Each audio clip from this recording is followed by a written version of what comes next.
Hey everybody, we're back. Not that we were really ever gone to you guys, I was gone though. but we have been gone. Kyle's been out of my life for 2 weeks. maybe close to 3 weeks now, right? No. I don't know. Okay. Well, anyways, I'm Narwhal. I'm here with Kyle. And Kyle, how was Europe? What happened? Do I have an accent? No, everything's the exact same. I mean, I got a little bit of sun. Do I look tan or anything? You do actually look Do I tanner. actually? I'm not even joking. Last episode when man. I was editing it, the like settings on the camera were a little bright, like the I looked exposure was a white. little too high, and you're already pretty white, Oh, and so dude. I was editing and you looked like Casper the Ghost. It's not that you look tan, it's just that like I don't look super pale. You don't look super pale. Grossly pale. Yeah. Well, that's good. I mean, like, I'm still white as. Yeah. But like You know. last week or 2 weeks ago, there was like no difference between the color of your teeth and your skin. And Hey, now- that's like a compliment to my teeth though, kind of. So like, I'll take that. Yeah, dude, it was good. I was in Spain for 2 weeks. Spoke a lot of Spanish. Actually, no. Let's go like break the whole trip down chronologically. But I Okay. want to ask you about that. Okay. Let's see. So, how was your flight there? Anything crazy happen? Flight there, it wasn't that bad. I mean, it was like 2 flights. We flew to Paris and then flew to Madrid. I hate flying a lot, Yeah. and especially being in the middle. I was in middle. It was like there were sides, and then there was like a middle section, and I was in the middle of the middle Oh yeah, section. because for the international flights, they're the huge planes. Yeah, so I was in like not a good spot. Yeah. So I mean, it's just you don't have leg room. Were you sitting with your family, or were you Yeah, I guys all was. separate? Yeah, we were all together. Okay. But it's just not fun. Like flying's just not fun. Yeah. Once I got back, I texted Kyle and I said that this trip, because I also was traveling over winter break, and this trip reminded me how much I hate traveling. I enjoy it, and I love being able to like see the world and go to new places. But when it comes down to it, it's just a huge pain in the ass. It's just stressful too, and especially in a foreign country, like if you don't speak the language, which I can handle my business in Spanish like a little bit. I can't understand people too well. Like I need them to speak really slow. Yeah. And it's just if somebody's like kind of barking orders at me and I'm just like in a line like trying to like when we landed in Madrid, you have to go through security, or no, when we landed in Paris, you have to go through like security because you're entering a new country Before you can even get on your connecting flight? Yeah. Okay. And like they were asking me about something. Like I think they were trying to ask me to take my belt off, and I didn't know what they were saying, and they just kept repeating it over and over. And I'm like, I don't know what you're saying. Like I'm sorry, I don't speak your language. Like Yeah. I feel like a dick right now, but I don't know what you're saying. And I just was standing there, and everyone's like behind me, like. Did they eventually say it in English, or did you No. just eventually They just get the went, idea? like pointed. Oh. There's a way to communicate with anybody. Yeah. And what's kind of crazy about traveling internationally is that almost every country, unless you're like going really remote, they almost always have people that speak English in these airports. Whereas in America, if you speak like Mandarin and Yeah. only Mandarin, like there's nobody luck. there to like help you out and like speak Mandarin for you. Yeah. So like I always kind of feel like a piece of shit when I'm in these foreign countries and I only know English and nothing else. Exactly. And I tried my best to speak Spanish as much as I could, but when I get there, it's always kind of because I've been to Spain a couple times visiting my sister, and every time I'm there, like right away, I just feel super uncomfortable speaking Spanish because I don't want to get laughed at. Like the first time I was there, I tried to say orange juice, and I said it so wrong. See, we learned Mexican Spanish in school, and it's different than Spain Spanish. Yeah. Spanish. Which is why, how come in the school system, why do they teach you like Mexican Spanish? Well, because we're closer to Mexico.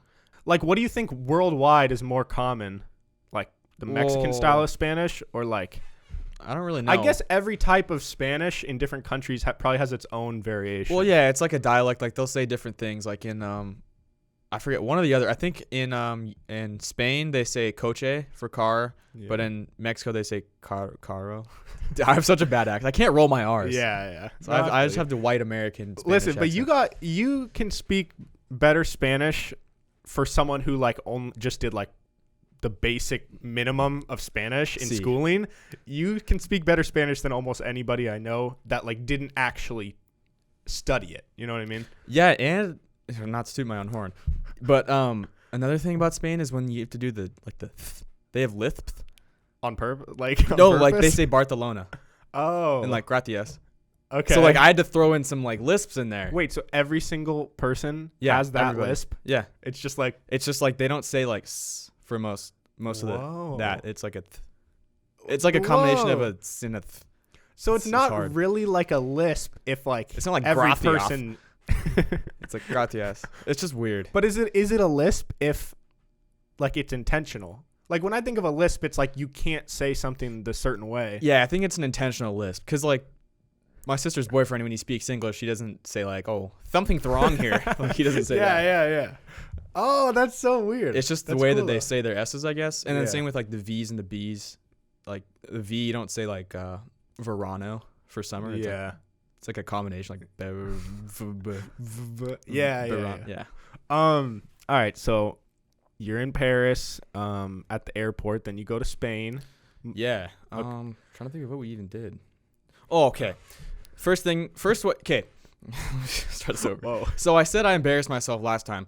Okay, so what I said before about the orange juice, we learned it as jugo de naranja. Yeah. It's orange juice. In Spain, I guess it's zumo, like with a Z though, but it's like zumo because it's the TH, you know? Okay. So I said that wrong the first time and the waitress laughed at me. So now I'm like in my head about Spanish. So I come back, I'm worried about speaking Spanish. And now my sister's like, okay, just order this, like it's like just a beer. It's like a smaller beer. It's called a Cognac Okay. or Cognac or Cognac or Cognac. Okay. And I was like, okay, I can do that. Or no, Cognac? Oh, shit. Yeah, Cognac. Cognac. Cognac or Cognac. Okay, I Okay. said that so many times. Okay, so then when I get to order, I'm trying to order in Spanish too. So this has already left my head, this information that she's told me. Because you're trying to figure out how to say like I would like. Yeah, blank. right. So I was just trying to like have an accent when I read stuff because like, you know what I mean? Even if it's just like looks in English, I have to kind of like throw in like a little accent to. I mean, Because like if it's something that says like the exact same spelling as in English, yeah. it's not pronounced the same. You're right, but if it's between saying it with no accent or like forgetting how to say it, you should just say it with no like. Even if it's kind of cringy, they'll still know what you're saying if you don't say it with an accent. I was just trying to embrace the culture. All right, Okay. I'm trying to be Spanish here. Yeah. So I accidentally say coño, which means pussy. Whoa. Or I think I said coña, but the waiter was like, "What?" And I was like, "Oh," and then my sister's like, "Oh, coña." And he goes, "Oh, okay." And then walked away, and I was So like, it's like if you were ordering a drink that like kind of sounded like penis, but it was like peenie. "Yeah." I was like, "Can I get the penis? Yeah. Like, can I get the vagina?" And then when they walked away, they're like, "Dude, you just said vagina." They shouldn't make them so similar. I know, that's what I'm saying. But I guess if you could say in English, because my sister's boyfriend's dad, he doesn't speak any English, and so when he was trying to say like he would say ass. Ass. So it's like for us, it's not even close. Is Yeah. and ass, Yeah. but for them, it is. So for them, it's probably not close, but for me, it's close. Yeah, I get that. So yeah, I ordered the pussy. It was pretty good. Like, Like it was pretty small. It was just a little beer. Yeah. Is the That's beer good. good over there? I mean, they're Or- not like, I wouldn't say they're known for like great craft beer, but I ordered a lot of beer. Yeah. What did you eat like generally? A lot of like tapas, which is just small dishes. So like patatas bravas is like these little spicy potatoes are pretty good. Okay. So it's just like appetizers? Yeah, Sorta? and then another one is tortilla, which is not a tortilla. It's a Spanish omelet. Oh, okay. And to me, it's like a breakfast food, but they have it for lunch and dinner, Okay. and it's really good, just like an omelet, literally. Yeah. With like potatoes, and then a lot of seafood on like the coast. We went down to Malaga, which is just this town in the coast or city in the coast, and there was a lot of seafood. So not like a lot of calamari. Did you eat it or did you just like I eat tried it. yourself? I don't like it. Yeah. I would try it, and people were like, "Oh, trust me, like this one's different. It tastes good." And I'm like, "Look, I'll try it, I guess, but it's not gonna be good." And I try it, and I'm like, I want to like it, but I just don't. Yeah. Like, not everyone's taste buds are the same. I just, for whatever reason, seafood to me is just gross. It's always so funny to me when they're like, "Listen, I know you don't like these ones, but trust me on this one." Yeah, dude, It's they like- did it every single time. They're like, there's no way you won't like this. And dude, Kyle's they're- like, "There's a way." oh, like trust me, there's a way. Dude, this one time they gave me this I don't know what they were, sardines maybe, literally just a dead fish on a plate, like a full fish. Like big or like the size of your like hand? a little tiny fish, like my finger. Okay. And they're like, dude, just like have a little bit of this. I'm like, that's just a dead fish. Like it was cooked, but it was literally just a fish. I'm like, I'm not gonna like it. Yeah. So I tried it. Wait, was like the head there? Dude, it tasted like I licked the ocean. Yeah, the head was there. You had to cut the head off, cut the tail off, and then you eat it. just eat the middle parts? Yeah. But it still has all the bones and shit. It was gross, dude. I hated it. I don't get how people like it. I can't do it.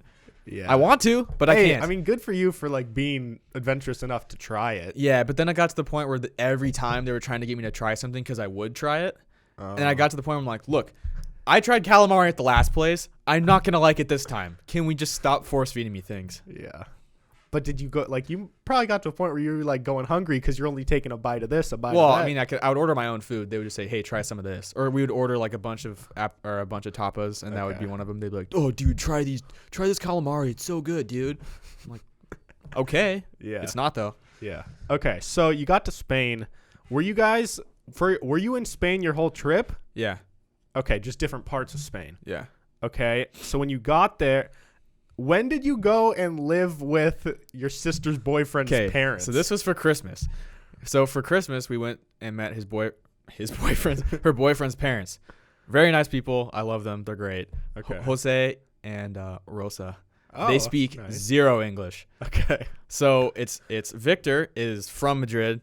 He speaks full Spanish. My sister's boyfriend. My sister speaks like pretty good Spanish. I made it to Spanish 3, and then my mom took French and Norwegian, and my cousin took like a year of French. Yeah. So I'm in third place here of like our Spanish knowledge. And if I'm in third place, that's not good. It's not good. Like I shouldn't be in the top 3. Yeah. So I was relied upon to like translate sometimes if like Karina and Victor were like off doing something. Oh. So I'm like trying to have conversations. It was honestly kind of fun. Was it awkward? Were you ever like, oh God, I want to like go lock myself in the bathroom because I don't want to deal with like this awkwardness of like these two people I hardly know trying to talk to me and I don't know what they're saying? No, not really actually. I would say the hardest part was there was one point where I was in the car. It was me, my mom, and his dad, and I wanted to have a conversation with him just because like he's a really cool dude. So I was just trying to have a conversation, and it was really challenging at first to like.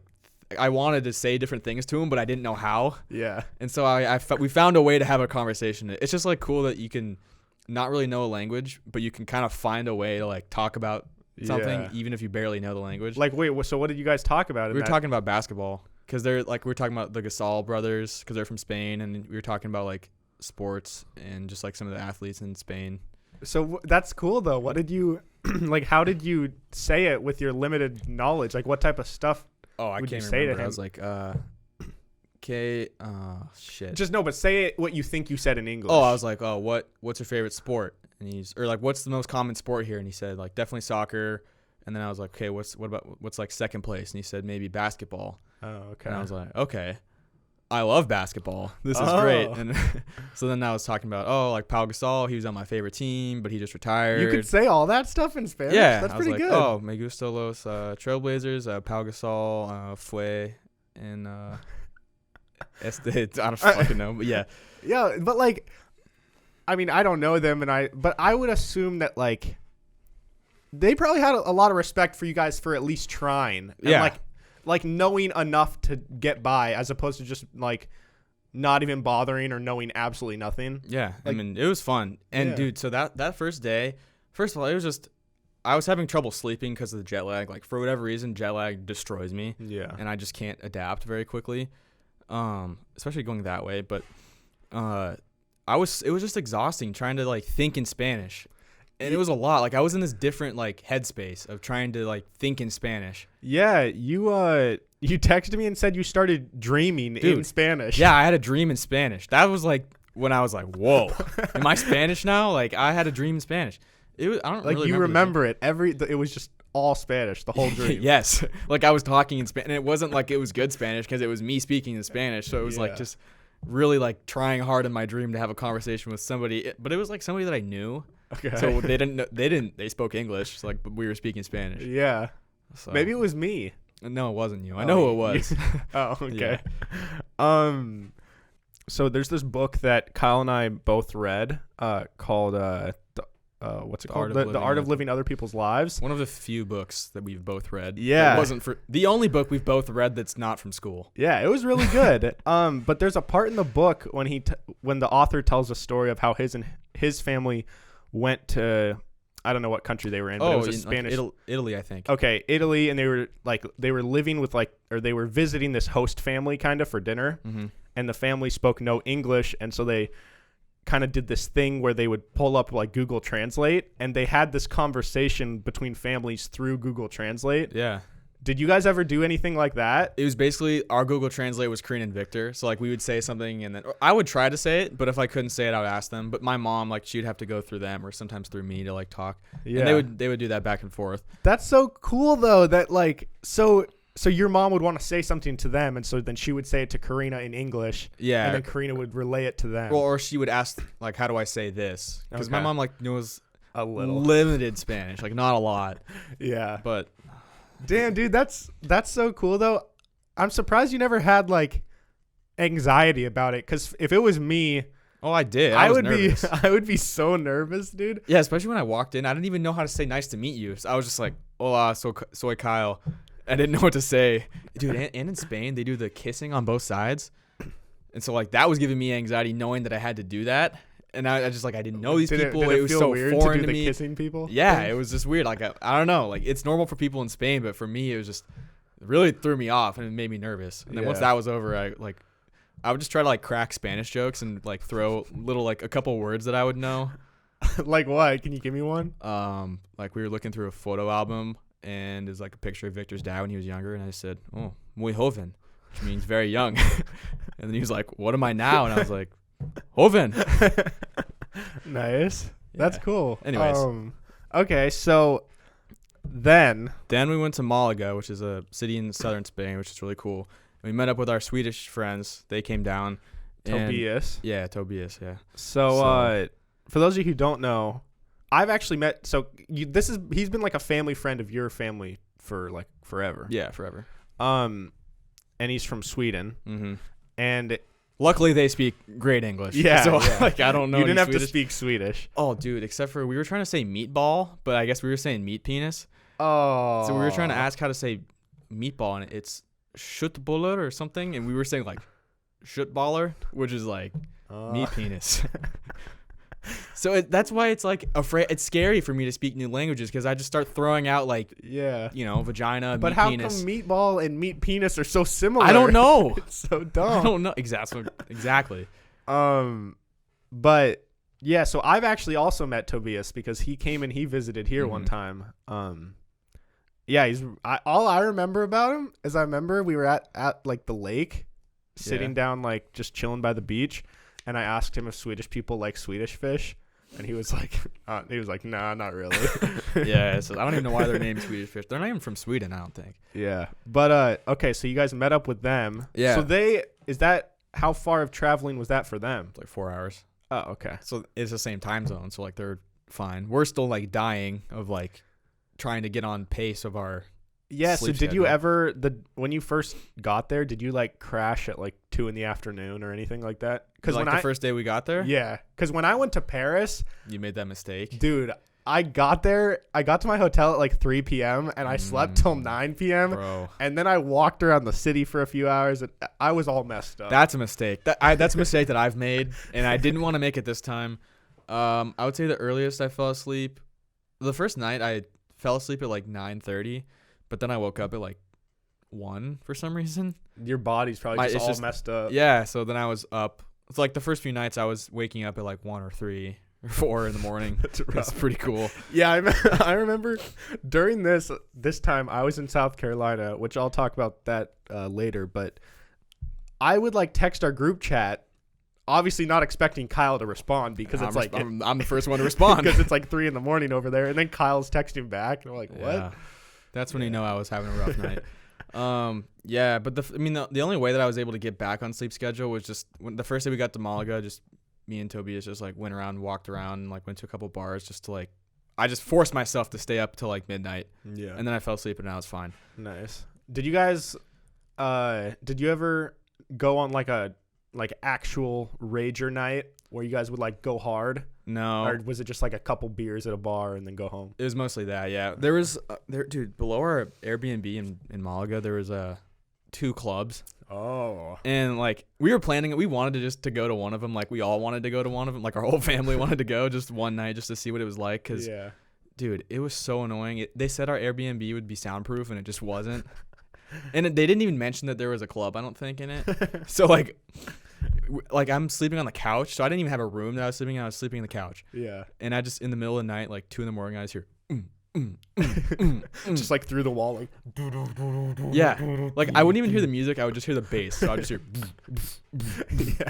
and I'm just sitting there like, yep. I can feel it in my chest, too. I can envision this, and I feel your pain. That sounds terrible. Yeah. So everybody bought earplugs. Nice. Okay, so you were in Malaga. Uh-huh. And what did you guys do? Is that the last place you went, or did you go somewhere else after that? Well, too? we went to Malaga, and we took a couple day trips to different places. But then after, we came back to Madrid for a couple days. Okay. To, like, finish off. Yeah. So what did you guys do? So one of your day trips that I want to hear about, you guys told me that you were gonna go hiking, but you had to wear a helmet. Yeah. Hike. It was called Caminito del Rey, which is the King's Walk or something, or Little King's Walk. I don't fucking know. Okay. But it was this like weird bridge thing. We were like walking on these bridges over this big ass cliff, and we had to wear helmets because I guess rocks fall off. Oh. But dude, the end of it, you walk over the river, and you're. Is it like suspension bridges? Yeah. Dude. It was like how big scary. of gaps? Like how. What do you mean? Like how far across? How long across is this bridge? It was probably like 30, 40 feet. Like, it wasn't too far. Oh, it's but not like... when I was walking over, though, it was so windy and it was shaking back and forth. And I looked down because I kind of like that thrill of like being scared. So I wanted to look down, and it was a good thrill. It was a good little thrill. Like how big of are we talking, like Grand Canyon level, like drops? No, I forget what they said. I want to say they said it was like, I don't know why 300 meters is in my head, but that seems like too far. But 300 meters, that's about 900 feet. That sounds wrong. It was like probably 150 meters. Okay. Which is like pretty far. Pretty far. Like I would for sure would have died. Yeah. Was this like a guided tour excursion thing? Or yeah, it was. And we went on a lot of like different guided tours. Why do you say that with disgust? Well, so our guy's name was Chemi. And dude, Chemi just loved to talk. And like we had this group of Italians with us that only spoke Spanish. So he'd have to tell us something in English, and then he'd tell them in Spanish. So it took twice as long for him to like talk about the stuff. Did he speak good English? It was pretty good, yeah. But dude, it was just like we'd walk like 20 feet, and then he'd be like, "Okay, we need to stop here. We're gonna talk about this. Like, look at these trees, dude. Like, let's check this out." And we're like, "Oh." So all right, Chemi. So then Tobias started timing him, and this guy talked for like a third of our trip, and he talked for like an hour total. It was a lot of talking and not a lot of walking. Yeah. But I mean, it was cool. And they showed us this tree called a carob tree, which I'd never heard of, and these little pods fall off of it.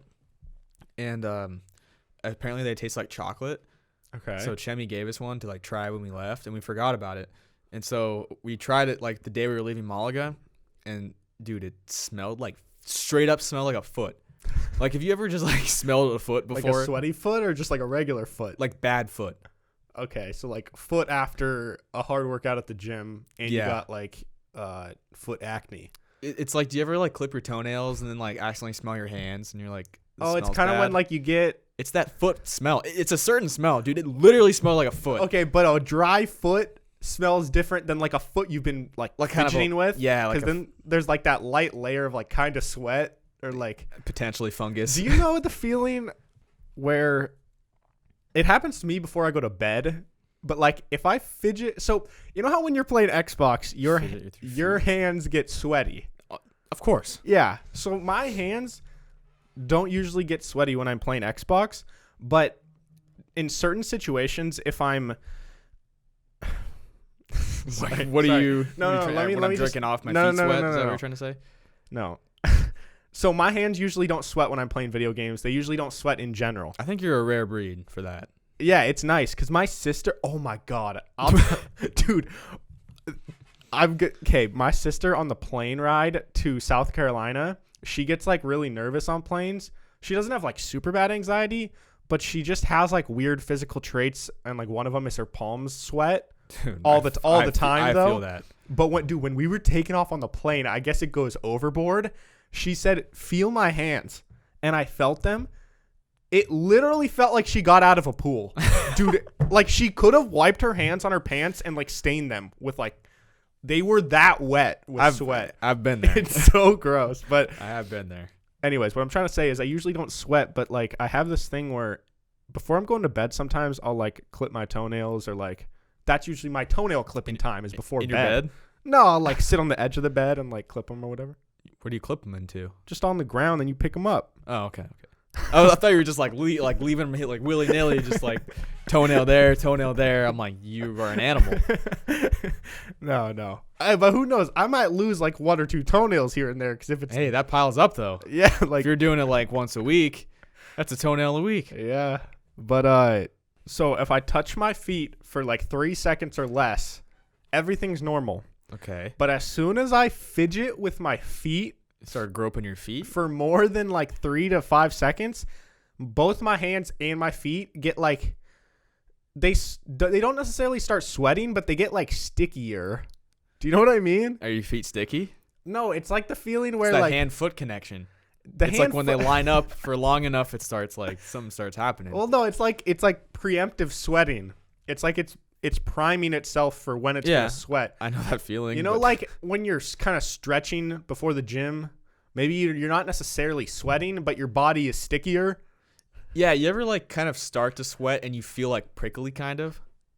Does that ever happen to Not prickly, no. you? Like out my legs will tingle kind of. okay, no, I can't relate to that. There's one. one day where I was really hot and we were walking around and like I could just feel my calves and my shins just like starting to kind of like tingle a little bit. I was like, a sweat's coming. yeah, the worst.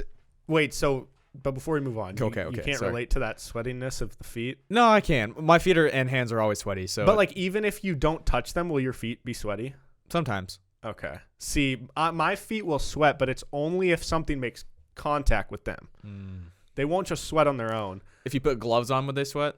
I don't think so. I don't know. That's a good We one. could I should try it out. Try some latex gloves. But one thing that I hate about just like walking around cities, or I'm assuming a lot of what you guys did is like, oh, let's like walk around for the day and go explore and like It was very tiring. Like yeah. I like shit like that, but at the same time, personally, part of me doesn't like days like that because I sweat so easily that like even if it's not that hot, if we're just walking like 5 blocks, it's gonna be my feet that start sweating. My feet sweat no matter what, and then it's gonna be my forehead and then my armpits, and then like But even if it's not hot out, even if it's not hot at all, my walking. feet will sweat. Okay, The rest of my body might not sweat, but my feet will. that's interesting. And it's really unfortunate because then we'll get inside and we'll be chilling, or we're like at a museum or something and everyone else is having fun and my feet are just soaking in this sweaty sock. I feel that. I mean, I sweat too. I wouldn't say I sweat if I'm walking like 5 blocks, but you would have sweated on this trip because we did a lot of walking and there were times where it was pretty warm. Like it was in the 60s and sunny. So when the sun was on you, like it was pretty hot. Yeah. This is a dumb question, but is it summer over there? That is a dumb question, and no, it's not. That's the hemispheres, John. So The southern part of the globe is in summer right now. Yeah. Yeah, but like what if you're like one of those countries where it's like, you know how like there's a state where you could be in 4 states at once? What if you're like right on the thing. equator? That Is it like if it's summer 10 minutes this way and then you walk 10 minutes south and it's winter? That doesn't make any sense. I guess, but in places like that, I think it's just hot always time. because Earth also has like that tilt, you know. Which we talked about last episode. Did we? Yeah, we talked about the North Pole. Earth tilt. Oh, and you're the right. tilt. So there's a tilt. Also, okay, this is gonna make me sound dumb. When I was looking at the flight path on the way back, I was like, why are we so like curved on this path? Like it shows a flat thing and it shows like a curve. And I'm like, this fucking stupid. Why can't we go in a straight line? Then it dawned on me, the Earth is a circle. Or it's not a circle, it's a sphere. Yeah. So we were just following the curve, and it wasn't like, the best path between Washington and Amsterdam isn't like through New York and like Yeah, it's like over the top. It's like we flew like over Greenland kind of. Yeah. It took me a while to like realize that. Yeah, well, I was looking at the flight path for my flight from like California back to Seattle, and like I think there's also times when they could, when they could fly straighter, but maybe for based on winds or like other flights taking place, their route isn't always going to be like the most direct path. That's true. And so like when we first left, we were going like the totally opposite direction for like 10 minutes. Or like not the opposite direction, but we were going like You took off the wrong way. like 90 degrees off a little bit. And I was like, why are we going this way? And then I guess that's just kind of how they had to go. Pilot's just like, oh shit. We're supposed to go to Seattle. We're going to China? Oh, my bad. But Okay. yeah. Anyway, so yeah, sorry. I kind of cut you off on your whole trip story. Okay. The rest of it is just like, yeah, we went to different places. Like, they were pretty cool. Anything story worthy? Yeah, I had some stuff that I written down. Okay. This was on New Year's. So in Spain, the like New Year's tradition, I think I might have talked about it before, is you have 12 grapes. It's one for every month. And then you, within a span of like, I think 10 seconds, you like eat all of them. There's like a ding like every second. Do you chew them? Or Yeah. are you just putting them in like Chubby Bunny? No, yeah, you chew them. Okay, I because thought you were saying like, no, swallowing because before you went, we didn't know what the norm was. Like if it's Chubby Bunny, where you just Yeah. hold them there, or you. I mean, I think by the end it pretty much is, but we didn't really get to do that because we didn't hear any dings. Like we were in this big plaza, like waiting for it to happen with our grapes. Did everyone else have grapes? Yeah, everyone had grapes, and like I don't know, everyone was kind of drunk around us, and I don't think they cared as much about the grapes as we did. Like I was drunk too, but like I don't know. You guys were like the foreigners that cared too much about we're the like grapes. just waiting, and then just kind of nothing happened. And then we started eating the grapes. We're like, I guess we might as well just eat them now. And then they all had seeds. So I'm like, fuck this. I'm spitting seeds out. There's a big crowd of people. So I chucked a couple grapes in the air. Like it probably hit somebody. So you did in fact shoot your drunk seed in Spain at someone. Not at somebody. I shot at the ground. It might have gotten on someone's like shoulder or elbow. Or toe. My seed may have gotten on someone's toe.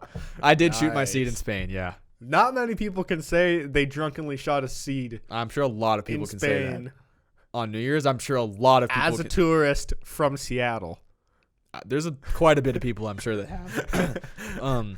But also, dude, in Spain, they party so late. So like I said, most clubs I feel like in the U.S. close at like 2 or 3. Mhm. And in the U.S., if you're out past 2 or 3, like good things are not happening if you're out that late. And like all just the fun people and everything you want to do is like just kind of done around then. Everyone gets weird. It's like that's when Yeah. the crackheads are out, and, like the people that are making mistakes. Yeah. Okay, so but then in Spain, that's like the opposite. Like you don't go out until like midnight, and then Dude. you're out till like 5 or 6. Fuck that. I know, dude. So that club was closing at like 6 every day. So like I couldn't sleep the whole night because I just hear. Dude, you should have just gone down one night and been like, fuck it. If you can't beat it, join it. And then There was one night where we were thinking about it, and then we started watching Pulp Fiction, and I got really tired. And then we didn't, and then it was closed the rest of the time, and then I regretted it. So Yeah. I just wanted to check it out. It's called Spectra. Hey, And then the other one was called like Disaster or something. that doesn't sound like a good place. Yeah, I think I have the name wrong, but Your and life's then going to be a disaster after going there. dude, New Year's night, they stayed out so late, Spaniards. It was 8 a.m, and I had woken up, but I'd still hear people screaming in the street. My sister walks out to the window, to the balcony, and she's like, yeah, there's a drunk girl laying on the ground in the street. So there's this drunk girl in the street. There's bottles everywhere. There's like, Oh my God. dude, they party late. Like, listen, people go hard in the U.S., but it's like, It's different in Europe. I just feel like generally in the U.S., it's kind of expected that, like, no matter how fucked up you get, at the end of the night, you're expected to, like, get back to square one. You're expected to generally get to a place where you can sleep. I mean, I to think get it's like that inside. too. She just must have had a bad night. It's not like everyone's sleeping in the streets. No, It was just one lady. I know, but I don't know. I guess just from stuff I've seen on, like, social media, I think there are parts of the world that are just, like, way crazier than here. Oh yeah, I'm sure. And it's just a different culture. Like if you go to restaurants, it's way more slow service. It's way more relaxed. Like it's kind of hard to get a bill. So like if you're in a hurry, like don't go to a restaurant in like Southern Europe. Dude, I would hate that. I hate You learn to like sitting it though. around. You learn to appreciate it. It's like it's kind of relaxing. That's part of like being on a vacation is just like chilling. Yeah, but if you're fucking starving, then like you have to wait for an hour and a half to get your food. well, it's not that bad. It's more like once you get your food, you're not gonna see the waiter for a while. Yeah. Like you can't like. It's surprising though because a lot of restaurants want to crank in as many customers as possible. That's how it is in the U.S., but there it's just way more relaxed. It's more like it's super family oriented there. There's a lot of people, just like families walking together in the streets. It's super social. Like sometimes I know so many of the waiters like knew people there, and they just be having conversations, whatever. And Yeah, everyone just they have dessert after lunch there. that's cool. Before dinner. I'm down for that. I was down for it too. I was having dessert like at 5 o'clock every day. Yeah, And all their meals are later. So like dinner is at like 9 or 10. I like that. That's normal for me. I agree. always eat late dinner, but there is something special about going to a restaurant that's very family oriented or like family run. Because that like this restaurant near your house called Mojito Mojitos or Mojito. Couldn't tell. I think it's Mojito. I don't know. But your family told us about it, and we went with the boys, and it was like so fun because John got flipped over. Yeah, like the owner there is just like really engaged with everybody. He's there all the time, and like he wants to talk to the guests and like hang out with them. He literally pulled up a chair to our table, like the owner. Yeah, he just hung out with us. He just hung out with us, was talking to us. We were all pretty drunk, and then he was like, he wants to get flipped over, and then John's like, me. No, he asked who's the heaviest, and I was like, probably me. And so he brings me out into the street. No one knew what he was going to do. Yeah, he to didn't me. really actually ask you to get flipped over. He just said, who's heavy? And John's like, me, I guess. Yeah, and then I don't know why he had to walk into a street to do it. He could have just done it on your the legs could have sidewalk. like could have hit some table or, he's looking out for you. Yeah, and then he just kind of like flipped me. It was like a sideways flip though. I don't It's know. like a cartwheel. I'm going to be honest. I was like drunk enough to the point where I didn't realize what he had done until I was already flipped. Like my feet landed back on the ground and I was like, I think I just got flipped. And then I look forward and I just see all my friends like standing up going like, yeah, that was dude. awesome. Yeah. That was great. Okay, so a couple stories that I have written down. Yeah. One, New Year's Day or New Year's night, we went out to dinner at this like Italian place. And they start off by giving us Prosecco, which is just champagne. Yeah. So this guy's carrying over all the Prosecco. Luckily, they were in not in glass goblets. They were in plastic. Okay. I'm guessing they just didn't want to do dishes that night, Yeah. which I respect that. And the guy's bringing over. He hands like the first one down, hands it to my sister. All of a sudden, just all of them dump on my sister's shoulder. Like he drops all of them. Did she get soaky? Like, Yeah, so she had this like furry coat on. Like, I don't know. Yeah, it's Oh. like this fluffy coat, and so like her shoulder. It didn't get her wet. It was just her coat. Honestly, it wasn't that bad. Yeah. And like I felt so bad for the guy because like it wasn't a big deal. My sister's like, literally, I don't care. Like she kept telling him in Spanish, like, no, stop bien. But it's just like one of those things where I hate being in situations where you feel so bad for somebody that they've done something to you, but you literally don't care, but they still feel so bad. Yeah, Like I just wanted to hug this guy. I felt so bad. He was an old man. I felt so bad. Like his confidence was shaken. He's probably worried about losing his job now, and he kept trying to explain what happened, and we're like, no, like seriously, it's okay. But then there's one standing glass of champagne, and my sister's trying to clean it off the table. She bumps it, pours on my leg, and now I'm like, now I'm involved. Yeah. It wasn't a lot of champagne. So but did he like? Was it one of those things where they fell on her, but it sort of missed her? He kind of moved off to the side, and like I think maybe one hit her shoulder, and the rest were like behind, and they kind of splashed on like our legs. Okay. But it wasn't. Luckily, it wasn't glass because that would have been like Yeah. explosions everywhere. Dude, I can totally relate to him. I might have told the story once, but when I used to work at this cafe, we had like outside dining on like a patio, and it was like middle of the summer, really hot. And so this group of like 5 or 6 people were in bathing suits, and That's illegal, I think, right? well, no, I mean they had like shirts on over it, okay. but you could tell they had like bathing suits. They had probably just come from the lake or something. And they asked to sit outside, so we're like, yeah, sure, whatever. And I was like, had just started working there, so I was just kind of like the bus boy, or I'd bring like waters and stuff. But for whatever reason, the place I worked at, we didn't have regular waters. Like our waters were fucking huge. They were like tall, big, like the size of like an extra large drink from McDonald's. Like That's your water cups? yeah, like our water cups were just enormous. Are they glass? No, they were plastic. Oh, that's good. But they were designed to look like, I don't know if you've ever seen, they're like kind of old fashioned like Coca-Cola glasses. Yeah. Where it's like skinny and then it gets like fat at the top. Mm-hmm. Anyways, they're just huge. Very unstable all the way to the top. Yeah, and so I filled up like 6 of them, and then I'm carrying them on like the tray out there, and I had just started, so I guess I wasn't prepared for the whole weight distribution thing. You gotta plan it out. Where you take one off and you gotta kind of adjust your hand. And I took one off, and as I was going to set it down, the water fell all over every one of them. Dude, I got them drenched. I soaked these people. And I don't think I've ever heard this story. Really? Yeah, I don't think you've told it. I swear I've told it. Oh, if you have, Dude, I don't remember, but that's I hilarious. might have not told it because I definitely like Try have to suppress it. suppressed that memory.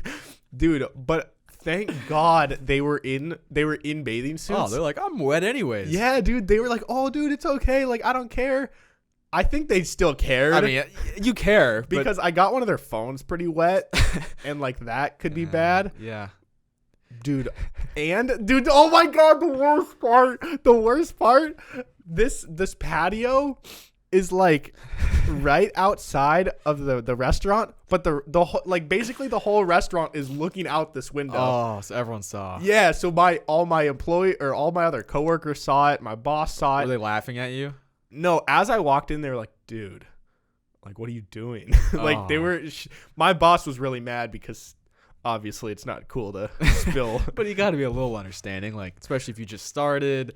Yeah, but I mean, it's one thing to spill a water, but to drop 6 large waters on the table too. Like, so like that guy was good at like he moved out of the way. You probably just went, "Oh shit," and then like fumbled it towards them. Yeah, literally. Like, I could not have got them more wet. Oh man. The thing also that sucks is that these outside tables, since it's on the patio, they're like the tables with a bunch. They're like graded tables. Oh, so the water just went right through onto their pants, all over their shirt. Well, I think it's better that way. Yeah. And luckily it was outside. It could have been inside, and you could have had to bring out a mop. Yeah. You know. I kind of think it was fate because think about what are the odds that that's the only time I've ever seen anyone come to that restaurant in bathing suits. Yeah. And the whole party was in bathing suits. Like, what are the odds? Maybe Yeah. I was just destined to spill that on them. So how long after this was it when you quit? I wanted to quit right then and there. Just walk away. Like, I'm done. But no, I stayed there for like another year, but Okay. Oh, I thought it was less time. Okay, so did you bring them more water? yeah, we got it all cleaned up, and then I brought new waters, and then I actually set the whole tray on the separate move. To not Could imagine if you did. If I spilled it on them again.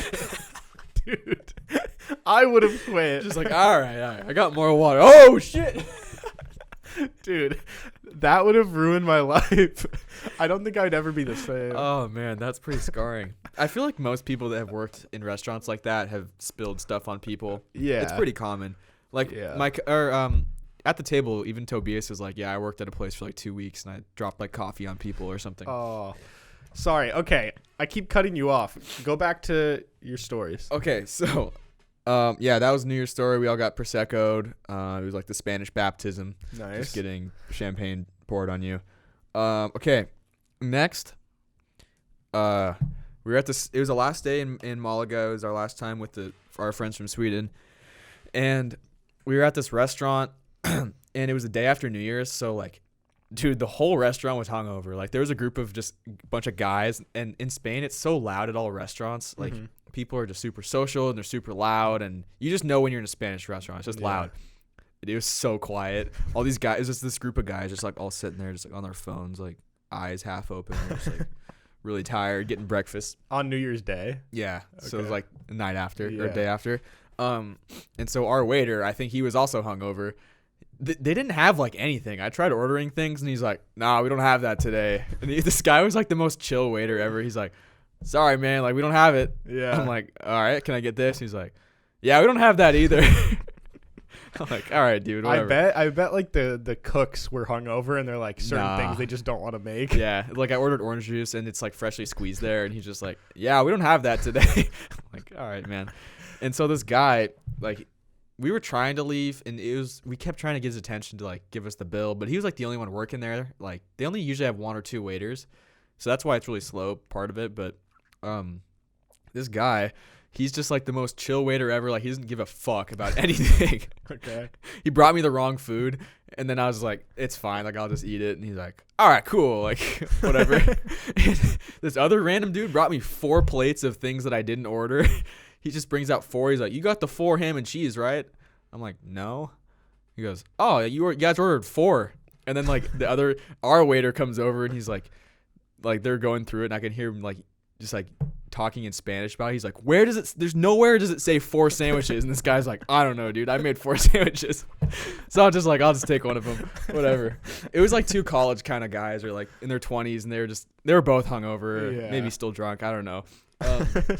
And this guy, our waiter, so we're kind of standing near the front, and he's just standing there like, I don't even know what he was doing, just doing nothing. And then this older man walks up to him and starts speaking to him in Spanish, and I could kind of understand some of it. And the guy walks up and like takes a picture of the guy, like it was an old man. And you can tell like when an old man comes up with like aggression, and he's like taking a picture, like I'm gonna document your slow service, like he's that kind of guy. Okay. He walks up and he's like, let me take a picture of you, and then the guy just poses for the picture. He's like, oh, you want to take a picture? All right. He poses for the picture. And this guy's trying to tell him like I ordered coffee and like I didn't get it, and like it was really slow. And I've like come to learn like in Spain, like it's just how it is. Like, was it an American guy taking the photo? No, I think he might have been from a different country, because he was speaking Spanish, but it didn't sound like fluent. Yeah. I don't know, dude. It was just this old dude. Why in any context would you go and like take a picture, take a photo, as if you're like threatening him, like I'm gonna send this to corporate? Well, he's like, I'm gonna tell your manager. And then even the guy was like, dude, the guy was like fighting back, the waiter. He's like, you can tell my manager, he's gonna tell you the same thing, like blah blah blah blah blah, whatever, like it's not a big deal. Yeah. And then then our waiter, when he comes over to pay, he's just like talking to about that guy. He's like, God, this guy's like complaining to me and like whatever. And I'm like, sorry, dude, like it's the day after New Year's, like whatever. And then he goes, I have him quoted as saying, he was saying like, I have a kid, like this job's important to me, like if you write me a bad review, I'm gonna have to kill you. But he said it with I don't know, jokes like that in an accent are way more funny. So he's just like, this guy, like he's complaining about me, but like if you do that, like I'm gonna have to kill you. And then when I'm paying, he sees it, like it pops up US dollars or euros. Yeah. And so he's like, oh, you guys are from the US, where are you guys from? We're like, oh, we're from Seattle. He goes, oh, I want to visit America, but Donald won't let me in, and if I go, like I have to fight Donald. We're like, dude, same here. I like that they call him Donald, like first name basis. Yeah, he's like, I have to fight Donald. Okay, so that was that. So that was that story. That was like this. That was the last day in Malaga. That was like a perfect ending. That guy was great. I loved him. He had a great attitude. Just did not give a single fuck about anything.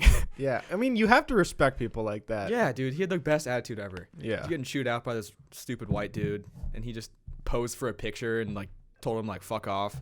Okay, final story. We were flying so on the way back, we flew from Madrid to Amsterdam, and we only had an hour layover. Then we had a flight to Seattle. Like we had an hour layover on the way here, on the way there, and it worked out. But this time, so we land, and when you land in a new country, you have to like go through like passport security, and basically because you're entering a new country. Yeah. And bro, our gate that we were trying to go to was like right next to the gate that we landed at, but the passport security is like opposite side of the airport, so we have to go all the way to the other side of the airport and all the way back to the gate. We have an hour. And like when we landed, it was boarding in like 15 minutes or like 20 minutes, I think. Wait, so you don't have the flight leaves takes in an hour. Yeah, but literally we probably had about 45 minutes. Okay. And so we have to like basically run to the passport place, and it's just crowded with people. And eventually they were shouting out like, okay, if you're on this flight, like just come in this line so you're quicker. And so we were like, okay, let's do that. So we get there, we show them our passports and our things, and they're like, okay, so now we're in this line, and we're in a short line. We get to the front, we walk up, me and my mom hand them our passports, and then my cousin just goes, I can't find my passport. Oh no, dude. I know. That is like probably the worst phrase you could ever hear traveling internationally. Yeah, dude, if you don't have your passport, you can't do anything. You can't go anywhere. You're stuck. You are like a prisoner if you don't have your passport. So I was just like, and this is her first time traveling out of the country, so I'm sure it was probably really stressful. I was like tired. I was probably an ass about it. I was just like, you got to find it. Like, you go look, like, run, like, go look for it, or else we're gonna miss our flight. So she like turned around and she was like running back through the line trying to find it. And then like she's gone for like 5 minutes, and people are behind us are getting mad at us because we're like holding up the line, so we had to step off to the side. And I'm just sitting there like, this is how I die. Like I'm stuck in Amsterdam. And then I'm just like, all right, maybe it's just in her bag. I just open up her bag and it's right there. Oh. She didn't look at her bag. She thought it was in her pocket. And so she didn't even check her bag? No, she didn't. So then I find it and I'm like, it's right here. And now we can't find her because she's in the sea of people trying to get. So I call her and it takes just try to like fight through people to get back. Then we finally got through, and then we had to run to our plane, and then we were sweating, and we got on the plane, and we made it back. Wow. But that was just one of the most stressful times in my life. And I was just like, do we just leave you here? Like, yeah. I want to go home. No, I feel you. I felt really bad for her, though. Yeah. Well, I actually had a very, very similar situation on my trip. So, okay, now I'm going to talk about my break. Okay, go for it. This will probably be a longer episode, but that's okay. There's a lot to discuss here. Okay. So I don't have as crazy of a trip as Kyle did. You know, I didn't go internationally. I didn't have to speak Spanish for like weeks at a time. You could have.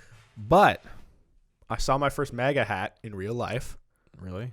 I saw I saw the first person like actually wearing it seriously. Because like in Seattle, I've never like seen that before. People have MAGA hats as like a meme or like a joke. I've seen it like Eastern Washington. Oh, yeah. Yeah. But so anyways, for those of you who don't know, I mentioned it last episode, but basically I flew from Seattle to South Carolina. I was there for 5 days or something. And then from there, I flew to Palm Springs in California, and I was there for 1 day for my dad's birthday. And then I flew home. So when we went to South Carolina, I didn't really know what I was expecting, but I assumed it was kind of like farmland, right? Because like South. Yeah, I assumed like middle of nowhere, but boy, were they really in like the boonies, dude. What city was it? They were near I don't know if it's Greensville or just Greenville. No idea. But anyways, if you're from over there, you'll know. Apparently that's like a pretty popular city, but they were near it, but they were kind of like, you know, probably like 30 minutes away, where they were just in like, dude, it's just so weird because every house there is like huge. No. A lot of the houses are just like little trailers and stuff. Yeah, it's that, but then I feel like it's a lot of mansions. Yeah, because like the houses are so cheap there. So it's like you'll be driving and you just see like trailer, tiny little shack, trailer. And then like all of a sudden there's this neighborhoods with like these enormous homes. Yeah. And they're all just right next to each other. But what's so weird is that in Seattle, houses are just crammed right next to each other because there's so many people. Yeah. Dude, in South Carolina, you could have a trailer on a lot, but you still have so much land because there's like nobody out there. And it's just there's so much space and it's so cheap that like I was mind blown about the amount of space between houses. So everyone's got a big yard. Yeah, dude, huge yards. That's kind of cool. It was really cool for like if you had a dog or something. I'm sure they'd love it out there. But anyways, we get to their house. They had a pretty nice house. Like I had heard that it was nice, but like, dude, I guess when you move to South Carolina, like you can get a pretty cool house, dude. Yeah, if you're like doing okay for yourself. And so we go in. And I had heard, my mom told me something about their Christmas tree and how they had like a crazy Christmas tree, but I didn't really know what to expect. Okay. Dude, I get in and let me tell you, this was the craziest Christmas tree I've ever seen in like a forest, in like a person's house. Like was it real? No, or I don't know. It looked real. Okay. But what was crazier about it was just all the decoration on it. It turns out they hired a company to come out and decorate their tree. All right. I'm like, come on, guys. I'm not about that. I'm like, this is very white of you right now. Except my aunt's black, so I don't know. But it was still a very white experience to see that tree. But anyways, South Carolina was fun. I mean, I would never want to live there. Is it humid there? Well, maybe not particularly. It's a little bit, but he said like I'm like, so is this bad compared to like Florida? And he's like, oh, no. He's like, Florida is way worse. I have been to Virginia and North Carolina, and that's pretty humid. I would assume South Carolina is maybe similar. Yeah. So. But it was fine when we were there. But I don't know, man. Like, it's kind of hard for me, like growing up in Seattle and then living in LA for a while and Dallas, where it's just these very populated, busy, crowded areas. It always hard for me to envision like a regular kid my age growing up in just like kind of the boonies, like out in like, you know, farmland sort of. And it was cool to see that. But at the same time, I was like, I just don't think I would like be able to grow up here. Or like, obviously I could. Yeah. But like from going to where I grew up and like all the things there are to do and everything so close and accessible, I was just like, dude, this would suck to grow up here. Well, that's why you see so many weird redneck videos of them like jumping tractors and shit. Like that's what they do for fun. They don't have like bowling alleys nearby. I mean, they do. They do. But yeah. But you're right. Everything is kind of like less accessible, I guess, depending on where you live. But yeah, I don't know. Overall, it was really fun. We were at this one restaurant in like Greenville, I don't remember, but that's kind of like the actual city where there's people and like skyscrapers and shit. Was it big? It was like Bellevue. Okay. So it's like not like huge, but it's a big city, and there's city. businesses. There's lots of people out there, right. Festivities. And we saw this guy in a Seahawks jersey, which was really surprising because no one's Seahawks fans down there. And so my uncle, who's a diehard Seahawks fan, was like, "Oh, like go Hawks!" And the guy turned around, and I was wearing like a Marshawn Lynch T-shirt. And he's like, he saw that, and he's like, "Oh hell yeah, baby! Like go Hawks, go Marshawn!" And he came and just talked to us for like 5 to 10 minutes about the Seahawks, and that was when I realized that the culture down there is just so much more like inviting. And people are so nice. It's the Southern hospitality. Like they'll open doors for you, and they're like, "Oh, how you doing today, sir?" Yeah, and they just want to talk to strangers, which here, that's one thing I really don't like about the Pacific Northwest is sometimes you talk to someone and they'll give you one word and then like they just go back to work or they don't want to deal with you. But down there, it's like, "Oh, hey, like, how's it going? Where are you from?" Like, blah blah blah. So that's what they say about the Seattle freeze. I think Seattle freeze. What's that? It's like it's a saying I think about how people are just kind of cold in Seattle and not very like they're hard to get to know. Oh. I forget somebody was asking me about that and I was telling them about it. I can't remember who, but yeah, I was just trying to explain like it's just not very. We just don't talk to random people, I guess. Yeah, I mean, I think it's different. Like, I think LA is way worse or less inviting than Seattle. Just big cities are like that because there's a lot of like weird people out there, you know? Yeah. But I mean, like, I think Seattle's nicer than LA.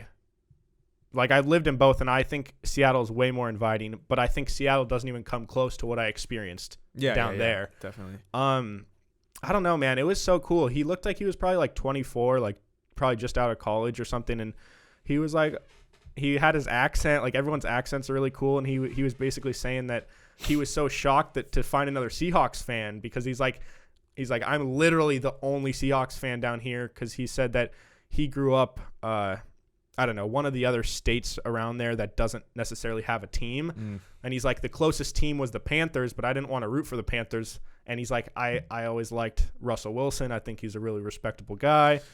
And so it's kind of a bandwagon fan. Well, I mean, if you grew up in a state that doesn't have a team, you kind of have the right to choose a team. Yeah, I mean, yeah. But that's why there's so many like Yankees and Patriots fans. It's like because they're good. Yeah, but hey, Lakers he chose fans, the Seahawks, so I'm down. Hey, yeah, that's cool. That's why there's no Mariners fans anywhere. No one cares. Yeah, but so one thing that I really had to talk about, I didn't even text you or tell you at all because I wanted this to be a surprise. Whoa. Okay. We went to the biggest house in the United States. What? It's actually the biggest house in the United States. Yeah, it's 250 bedrooms, I think. What? Dude, it's the biggest house in the country. It's like an event. It's the second biggest house on the planet. Couldn't you just argue that a hotel is a house? Dude, it's bigger than a hotel. But how is it a house? It's someone lived there. A family. It's called the Biltmore Mansion. Do they rent out the rooms? No, dude, this was built like hundreds of years ago or some shit. Damn, well, I don't know. 250? Or no, yeah, 250 bedrooms.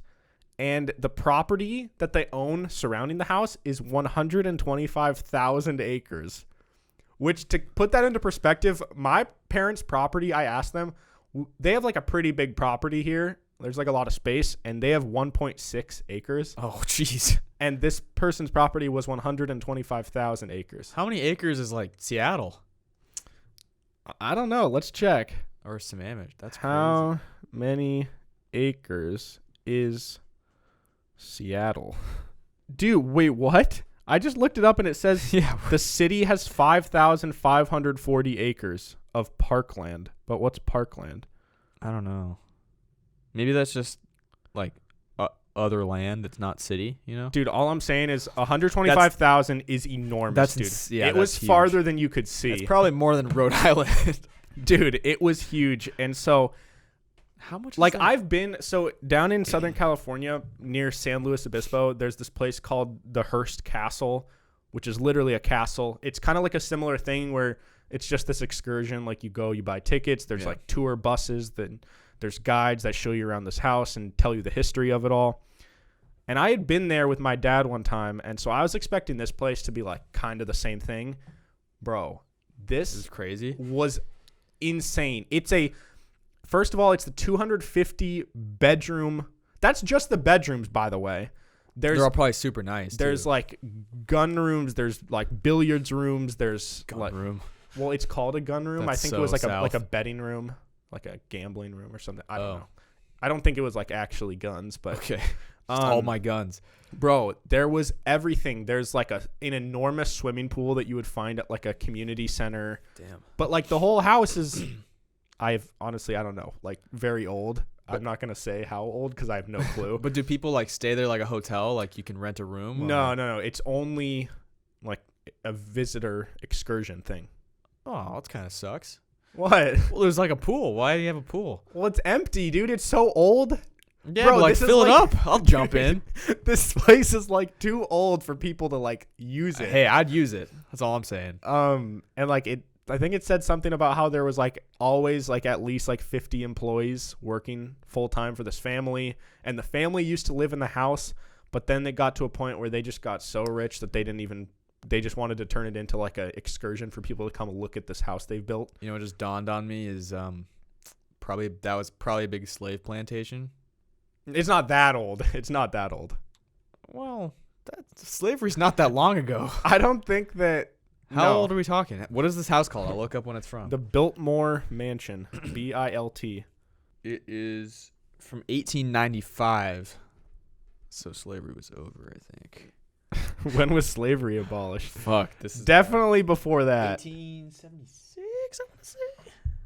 When was slavery abolished? 1865. Yeah. Okay. So listen, slavery all right. Slavery was abolished, but I will agree with the fact that these white guys probably didn't like black people very much. No. I think that's probably safe to say. Yeah. But I never met the guy. Maybe he was a good guy, but that's what sucks about like down there, like, oh, everyone's so nice, but not everyone, but there's a lot of racism. I mean, yeah, there is, but I don't think it's fair to stamp that on like everybody. I'm sure there's tons of people that are not racist at all. But it's just the South generally the older people. Yeah, dude, old people, old racists. Yeah, if you're an old racist, yeah, fuck you. That's what I gotta say. Or if you're just racist in general. Yeah, if you're a young racist. Yeah.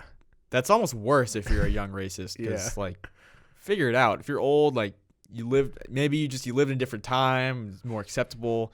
It's very not acceptable. If you're a young racist, like, just get with it, man. Figure it out. But yeah, dude, I don't know. I think this house is one of those things where like everybody, if you get a chance to be in North Carolina, you actually really should go out of your way to check it out because it was mind blowing, dude. It's not even a house. It's like a city. And so there was the actual house.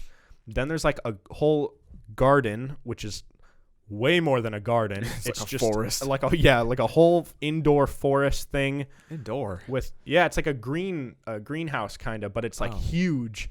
And there's every type of plant you can imagine, and everything is like perfectly maintained still. Then they had a whole entire winery on the property. Dude, it was nuts. But anyways, we went there. And while we were there, my grandma, Is this the one that's like the loud one? Yeah, she's loud. She's just Forgetful. She's forgetful. She's just kind of. She's just a grandma. She's a grandma. She's really cool. Sometimes she's a lot. Sometimes she's like, okay, grandma, here we go. That's grandma's. So there was these two older ladies that asked my grandma to take a photo of them together in this like kind of this greenhouse thing. That's asking an old person to take a picture is a weird weird strategy. I guess if they're old too. Yeah, I think they just kind of felt a connection because they're all old. Oh, okay. So then my mom and sister and like my cousins are all kind of like with them, so they're just standing there waiting as my grandma's taking this lady's picture. And my grandma goes, "All right, 1, 2, 3, think about sex." And then takes the photo. No one knows why. She just like thought that it'd be funny. She thought like a good way to get them to smile was she said, 1, 2, 3, think about sex. Did anyone question her like, why'd you say that, grandma? Yeah, and she's just like, oh, that was funny. And like, dude, I wasn't in the building. I was outside, like right outside, and all of a sudden 2 cousins and my sister just come sprinting out of the building, like dying laughing because they didn't know what just happened. And then I went and found my mom, and my mom and my aunt were like pissed. Why? Because they're like, because the old people were like, didn't find it funny. Like the strangers were like, what did you just say? And my mom was like, why would you say that to them? Is it your mom's mom? Yeah. And I don't know, dude. She just doesn't really have a filter, and she thought it was really funny. Dude, old funny people are great. Like old people that'll just say whatever as long as it's not like racist. Dude, that's the thing though. Like my grandma will say anything. I mean, no, she's not racist. I didn't want to make it sound like that. Not racist at all.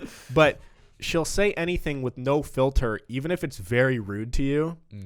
So like John, you look ugly today, or like that's what little kids are like. It's like she'll say stuff where it's like, wow, you look way skinnier than last time I saw you. You were so much bigger. But she'll say that to like women who clearly don't want to like. Yeah, I don't want to hear that. Don't want to hear that you were fat. Yeah. Just like stuff like that where she's trying to give you a compliment, but it's clearly not a very nice way to say it. Like backhanded compliments. Yeah. Kind of. So anyway, way fatter last time. Yeah. So, or she said something that like someone was drinking ciders, and the ciders have like a lot of sugar. They're generally not that good for you. And so I had explained to them that I'm bulking and I'm trying to gain weight. So you're eating unhealthy things on purpose. I'm eating unhealthy on purpose, and I was trying to explain that concept to them because she's like, why are you trying to gain weight? And then like, but grandma, you should try it. And then like another guy, like a uncle or someone who wasn't necessarily trying to gain weight was drinking a cider, and she goes, she's like, well, if you keep drinking those, you'll be able to gain weight just like John. And like she clearly was like saying you're gonna get fat or you're already fat. Anyways, so we went to this house. We had the whole think about sex situation. I tried a squatty potty. Oh, how was? Oh, I tried a bidet. Oh yeah, dude. Okay, wait. Okay. I'll tell mine and you tell yours. Yeah, I can't believe you didn't mention the bidet. Yeah, I forgot about it. It was the first day actually. That was the only time I did it. Okay. Yeah, I tried a squatty potty. They had one. And I was like really excited. I'm like, oh my God, I've been wanting to try one of these. I try it. Very underwhelming. Really? Underwhelming. It didn't make my poops any better. Didn't help anything come out better. I think it physically did, but you just didn't know. You're not feeling the effects yet. I tried it. Like I just didn't feel anything. It's not for everyone. I haven't tried it either, so I guess I can't say. I mean, like it was just. I mean, it was uncomfortable, obviously, because I'm not used to it. But I'm like, I don't have any trouble pooping normally. So why do I need to mix it up? My poops work just fine. Yeah. I mean, I think it is like unhealthy for your internal organs. But people have been doing it for like many of years. Are there a lot of healthy people here? I don't know. I don't know. But yeah, how was your bidet experience? Yeah, it was wet. Yeah, it was fine. I mean, I took a shit. I was gonna say I didn't know whether I should like wipe and then do it and then wipe again, or like just shit and then do it and then wipe. So you you always have the option to wipe. Like there's always toilet paper there. Yeah, bidet is not like a replacement for like wiping. I think people still. Yeah, I think you can. I think you can literally just not wipe at all. I mean, maybe there's some toilets like that. This wasn't one that like sprays like into your butthole. Oh, Like the bidets in Europe, it's like you sit on it and it's like it kind of angles you a little bit, and then you turn the faucet on and it just kind of like sprays your ass. so just to be clear, I forget. Is the bidet separate from the It's toilet? next to the toilet. It's like a smaller little toilet. See, that's the one thing I don't like about it is I don't want that awkward feeling of having to like you stand up with like a poopy butt. Yeah, the dude. I and had you to have like move over. I had to shuffle over, and then like I sat down, and then got up and shuffled over with my wet ass back to the toilet. See, like why don't we just Like make a bidet where it's dripping part down of my leg. the toilet? Yeah, It's just like a contraption that like comes out. but then it's toilet water. No, just build it so that it's a separate water. I mean, yeah, but it's still on the toilet. Like you could. What if you like peed on? No, it's like a the edge of contraption, the so it's like it's not even it out like yet. swings out. Yeah, and then it swings out when you're ready, and No, then shoots up. I think that's how it is in like Japan. Like they have smart toilets that like you can do Oh. like anything on it. That's what I want. Like if I'm rich, I want to get like a dope toilet. Yeah. Wait, so Um, overall, you didn't like your bidet experience? It was all right. It was like a 4 out of 10 or 5 out of 10. Like Wow. it didn't change my life or anything. Like I used it and I was like, all right. And then you still wiped. I after? wiped after. Like I wiped and then I bidet and then I finished. See, that's just like too much work. Yeah, I don't know. Maybe I didn't do the sequence right. I don't know. I could see maybe it's helpful if like you're a little messy, which I wasn't. So you don't think you could have just gone on the bidet, let it do its thing, and then stand up and well, walk then out? I got a wet hole, dude. Like I'm not gonna put my pants on, then it's all wet. Yeah. See, they got to invent something where it air dries your butt after it bidets. like heat, yeah, Like like an air dryer in your ass. Yeah. I'd be down for that. That'd be a weird feeling. Um. It's a new way to turn you on. Yeah. Okay. So let's see what else I have here before we move on to the segments. I guess my last little thing, or I have two little things. One, I am now a Clemson fan. Okay. Not really by choice, kind of by lineage, because my uncle lives wow. My uncle.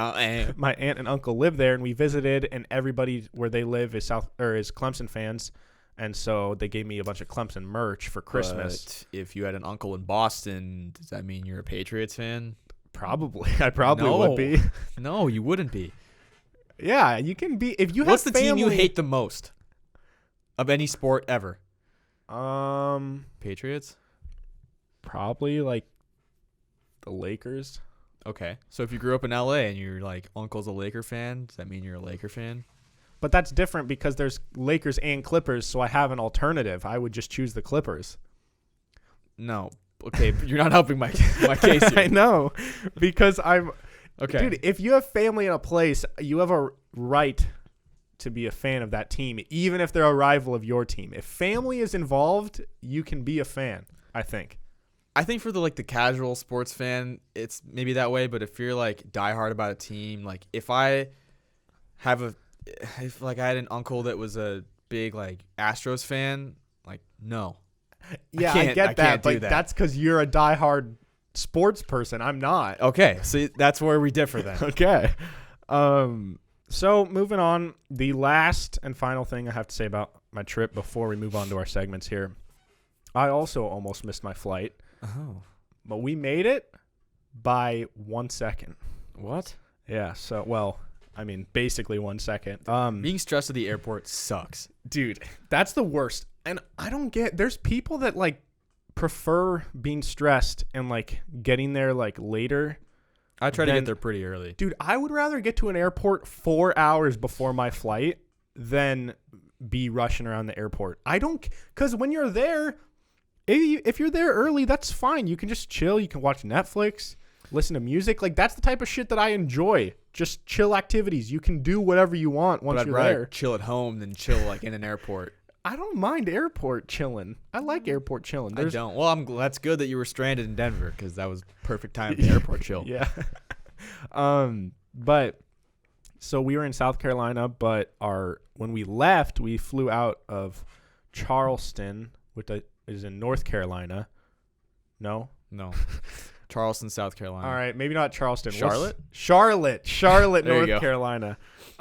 So we drove to Charlotte, which we thought was going to take an hour. So we're like, oh, let's leave the house at 11, which was already cutting it close if it was going to take an hour. And I kept saying, I'm like, hey, why don't we just leave at 10 and just be safe? Yeah. Because like, even if it only took an hour, we would still be like sort of maybe stressed. Turns out took a lot longer than an hour. It took like an hour and 35 minutes. So we get there, we're rushing, and obviously the airport's going to be really busy because it's like a couple days after Christmas. It's the worst time to travel. And so we do one of those things where you like kind of tip a guy outside and he checks your bags outside the airport as opposed to dealing with the shit inside. Oh, so you didn't carry on. Well, I did, but my sister and mom didn't because they're girls. They're girls. So yeah, that's kind of a nice feature though, where you can like tip a guy like a few bucks and he'll do that shit for you outside, so you don't have to deal with the busyness inside. But then we get in security, and it's kind of the worst feeling when you're at an airport, but there's really nothing. You get to a point where there's nothing else you can do. That's why I wasn't that passport line, dude. It was a sea of people. Yeah. And we were in line for security, and we asked them, like, hey, we're really late. Is there anything we can do? Like, is there a different checkpoint we could go to? And they're like, I don't know what to tell you. And so we make it through. Boarding had already started, but we knew when boarding ended because it says on the app. 15 minutes before. Yeah, and so we had like 10 minutes until boarding ended, and our gate was really close. We could kind of see where our gate was, or at least we thought it was close. And so we get through. I'm like putting my shoes back on.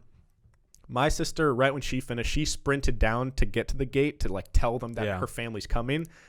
So I can't picture your dad running through an air. That comes into play in a minute. Dude, your dad moving quickly is like not something that I've seen. Exactly. And that's how things get crazy. So for those of you who don't know, my dad has 2 fake hips and he's just not mobile. He just always sets off metal detectors. Yeah. I mean, now they have that thing where it, like the newer thing where it can sense that you have like metal hips or whatever.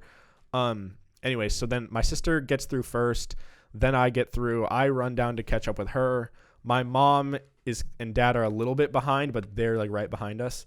So I'm assuming that right when I get there, I'll be able to turn back and see them kind of running in the distance.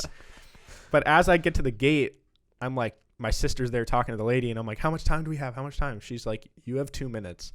And we were like, shit. And I look back, I don't see my family anywhere. So turns out my mom was in the bathroom. I'm like, Mom, now's not the time to go to the bathroom. Yeah. So anyways, somehow my mom, she finishes and so there's 3 of us, my sister, my mom, and I. We're done. We're like at the gate ready to get on, and we're like, where the fuck is Dad? And so Morgan's like, John, go find him. So I sprint back, but like I said that our gate was close. We thought it was close, but it was one of those things where like there's like those escalators, but they're like the walking escalators. So you can still get there quickly, but distance wise, it's like it's far. It's far. So I sprinted back on these escalator things to find my dad. And like I didn't know what to do. I like called my sister and I'm like, I don't see him. We have like 30 seconds. Like, I don't know what to do. And she's like, shit. Like something must have happened. He must have like got held up with his hips or something. And then as I'm on the phone, I see him in the distance, like booking it to make it to our plane. I'm like, oh, I see him. And so I ran down to get him, which in that scenario, me running to meet up with him doesn't really change anything. No, it doesn't. Maybe you could like say, let's go faster, Dad. Yeah, so I get to him and I'm pushing him, and I shit you not, this was the fastest I've ever seen him move in my life. I would have loved to see that. Dude, he was really trying his best in like running, which is a rare sight. Dude, he's probably so sore from that. Yeah. So we're like bobbing and weaving through people, and then like as we get there, the lady's like, final call for our family. Yeah. And then as we get there, and this lady was like not impressed. She clearly didn't want to be there, and we kept like annoying her, like, please don't close it, like he's right there. So, anyways, The only thing that would have been better than that is seeing your dad come around a corner in a distance, like in a wheelchair or something. Like he finds special help and there's a Just guy zooming. pushing him, or one of those like carts and he's on the back of it. yeah. Or he like is sprinting and then trips. Yeah. But it turns out, we found out later, the reason that it took him so long is because we went to an antique shop and he bought this like $8 like it was a fake antique. Ugh. And he knew it was fake, but it was like $8 and it was this old golf. It was supposed to look like this old golf toy. And so for some reason security didn't know what it was and they had to like take a look at it off to the side. And my dad, he's like, listen, this is very, very valuable. Like, I just purchased this. I can't lose this. My flight's about to board. This is very valuable. And That makes them look more, I feel like, because then it's like, this is important to me. Like, don't look at it. see, but his logic was that, like, if it was something valuable, they wouldn't like take it from him, or like I don't know. He thought that it would make the process go better. Which I feel like I would have had the opposite approach. I'd have been like, look, like it's just an antique. I bought it from an antique shop. Like this is what it is. Like I really have to go. Like if you're gonna take it, I guess just take it. But like I need to go. Yeah. So, anyways, they let him have it, and he made it, and here we are. Wow, So, that's great. anyways, this has been a long episode, but we are excited because this week we have some new segments. Yep, season 3. So we're opening with some new segments that are probably gonna be around. They may change a little bit. We'll see how it goes. Yeah, like if we get to a point where we're not really feeling them, or we think we thought of a better segment, we'll do that. But for now, we have 3 entirely new ones. So Kyle, I guess to start it off, one of our segments we're gonna call, at least for now, things you shouldn't say to strangers. Yeah. So this can be anything. This could be just maybe it's a personal experience, maybe it's just something you thought of that you probably shouldn't say to a stranger. And this is one that I heard somebody say to a stranger. At least I think they were a stranger. And when I heard it, I was like, dude, why did you say that?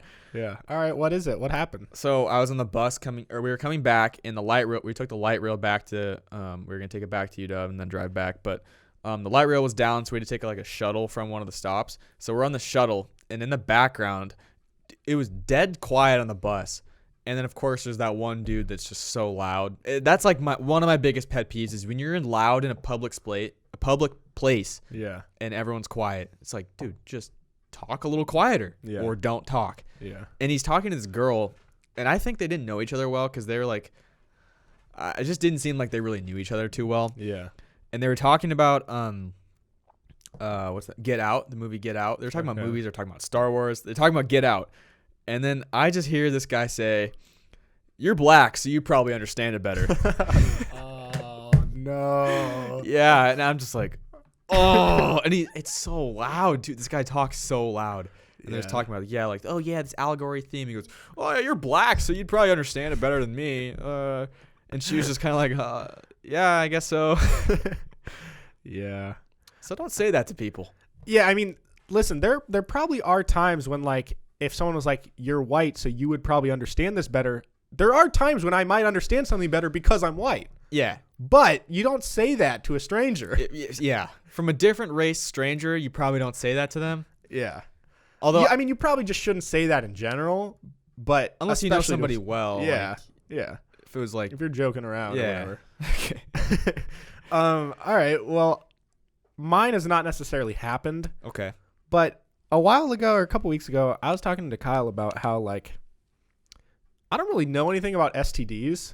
And, like obviously I don't have any STDs, at least that I know of. You might be riddled with them and you don't even know. And I don't know. I feel like STDs are something that are, like, kind of confusing, and you don't learn a lot about them. Like, obviously you learn that you should get tested, which I don't really know what that means or, like, where or I don't think who I've or- been tested.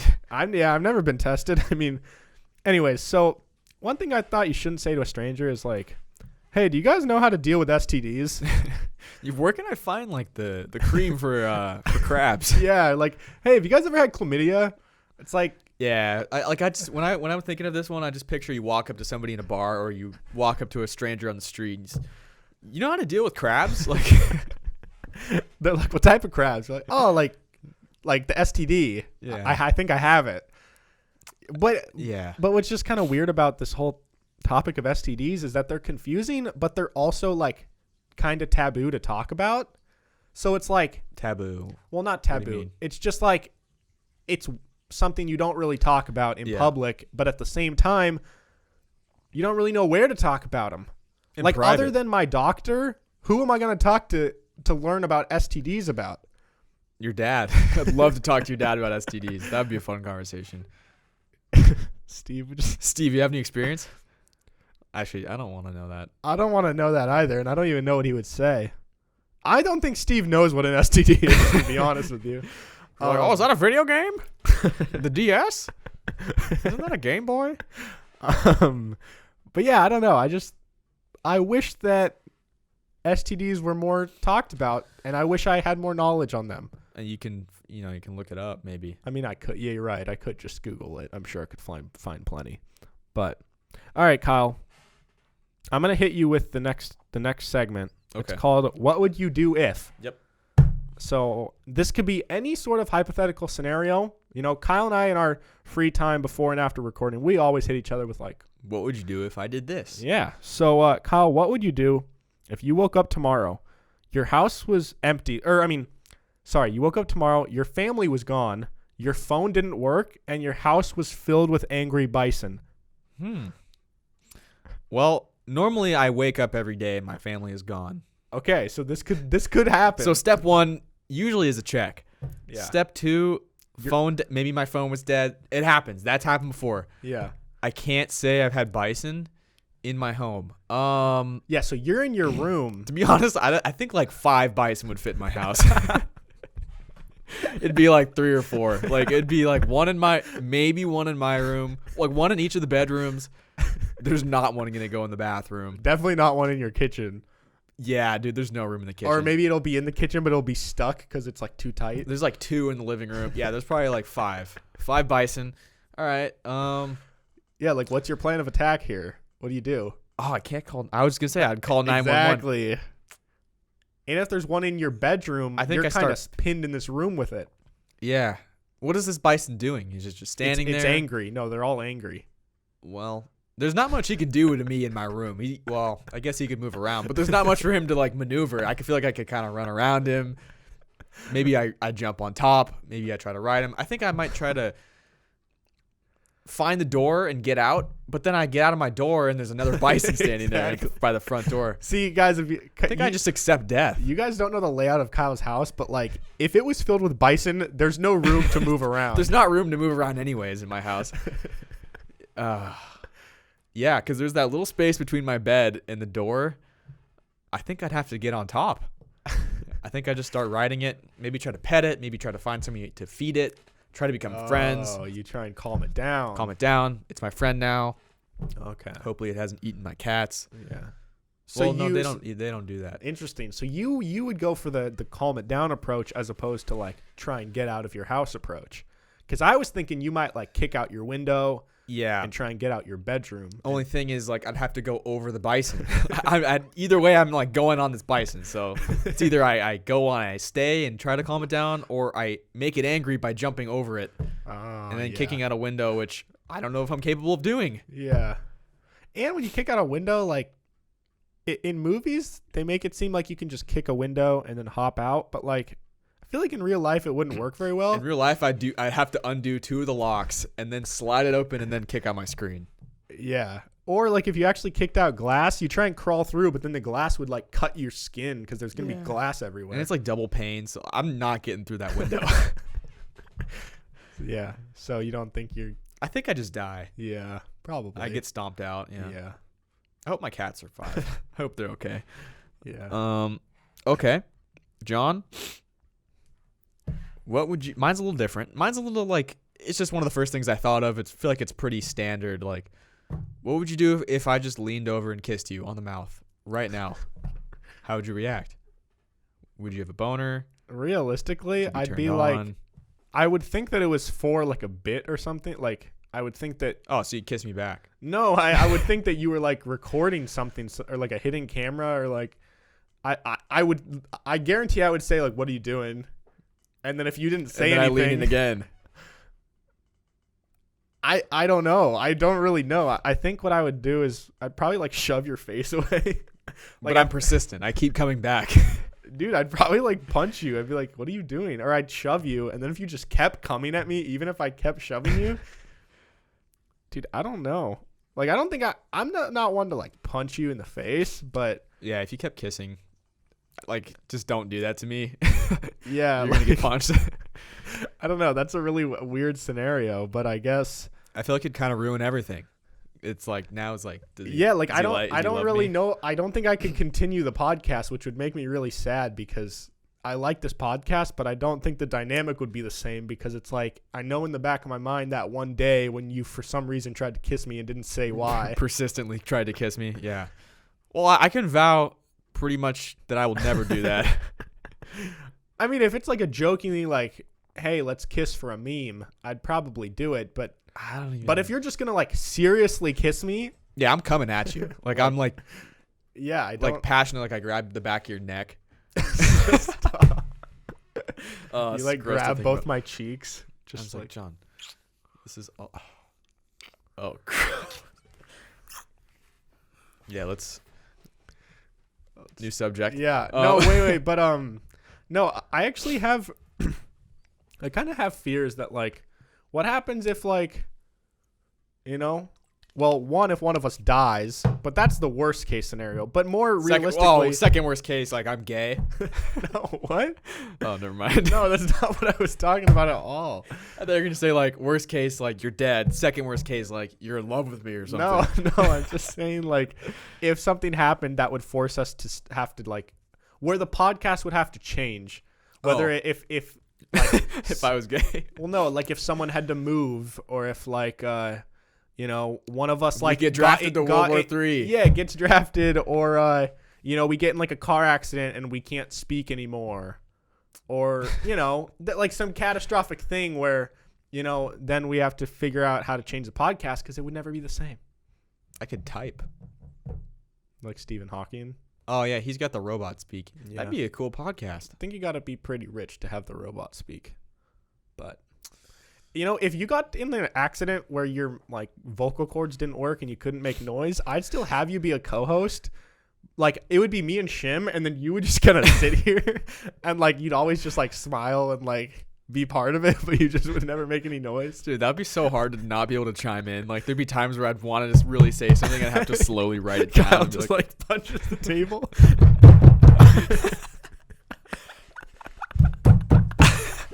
That would suck, dude. Just not being able to talk would be so terrible. And what if like even when you laughed, just no noise came out? You're just silent. Dude, I think not being able to talk might be worse than like being deaf. Oh yeah. Oh. I wouldn't talk if I was deaf. Oh well, yeah. You can. There's people that talk that are deaf. I mean, it's harder for them. Oh, I just learned sign language, I guess. Oh yeah. But you then can't do a podcast in sign language because then there's nothing to listen to. Hey, 2020, man. Yeah. I mean, I guess if you wanted to listen to a podcast but you're deaf, you just have to find a podcast that has a YouTube version. You don't listen to things if you're deaf. Okay. But if you wanted to listen to a podcast and you're deaf, you find a podcast with a video version that also has a deaf person that does sign language. Yeah, they're deaf podcasts, do you think? There's a YouTube channel with like a deaf person that just... Yeah, there's definitely deaf people vlogger that talk. Yeah. I keep thinking that we're saying death. Yeah, death vlogger. All right. About death. I found this dead body over here today. What's up, you guys? Found this dead body in the street. I'm gonna stick it. What? I'm gonna stick it. I'm gonna poke it with a stick. Let's see what happens. Be sure to drop a like. Subscribe. Yeah. Death vlogs by Kyle. Okay. All right. Moving on to our last segment of the day here, a brand new one. I don't know what we want to call this. I don't know what to call it, but we just have it called Sports with Kyle. It's called Sports with Kyle. The whole idea is like, listen, I'm not that into sports. I like sports, but I'm not like a diehard sports fan. Like I could go the rest of my life without watching sports and not really care that much. That would break me. Yeah, I'd rather not be able to talk. Yeah, and I think that from what I've seen, I think our fan base is kind of split. I think there's quite a few people like me, but I also think there's quite a few people like Kyle. There's people that have asked us to talk about sports. Yeah, so I thought what we would do is like I have my movie time segment where I talk about movies or shows that I recommend, and I thought it'd be fun if Kyle has his where he can talk about anything sports related that like maybe we should care about, or that's cool that we don't maybe know about, or us like dweebs don't really understand. Mm-hmm. You know. So what's going on, Kyle? Mine's not. Well, it's kind of a current thing. It's just something that I found interesting, especially when we were talking about our like the best athletes or whatever from the decade. Yeah. I was talking about how special it is that we have like some of the greatest players of all time in our like in their primes in our decade that we've gotten to see. Mm-hmm. To me, that like as a sports fan, like that means a lot to me. That like that's really cool to be able to see that. Mm-hmm. So we're recording this on Sunday. So yesterday for us, the Patriots just lost. So this is the first year since 2013 that the AFC team isn't quarterbacked by Tom Brady or Peyton Manning. Wait, the first time since 2013? 2013. 7 years. The AFC team wasn't a team. Like basically, it wasn't in the Super Bowl. The AFC yeah, team? in the Super Bowl isn't going to be Peyton Manning or Tom Brady, aka the Broncos or the Patriots. Wait, so this is the first time since 2013 that a Super Bowl hasn't had Tom Brady or Peyton Manning. Damn, dude. And then even crazier than that is last year was the first year in 8 years that LeBron wasn't in the NBA Finals. That's wild. To me, it's like that's insane that he was on different teams, two different teams, but like back and forth 3 different times. Yeah, that's how you know if someone's truly like great, if they can be on different teams and the greatness still follows wherever they go. Exactly. And you could say, like, he had a good supporting cast, but there were some Cavs teams that were so bad, and it was just him. Yeah. So, anyways, like, to me, there's a spider on our table, and John just crushed it with my finger. Smeared it on the table. Okay. Yeah, like, it's crazy to me because in basketball, it's like one player can really carry a team. In football, it's kind of not that way because obviously, like, Tom Brady's not playing on defense. Yeah. And so that's why it's almost, like, even more special that it's, like, that it speaks to Bill Belichick too. Yeah, just the coaching and the fact that they've been good for that long. Like they've been one of the best teams since like 2001.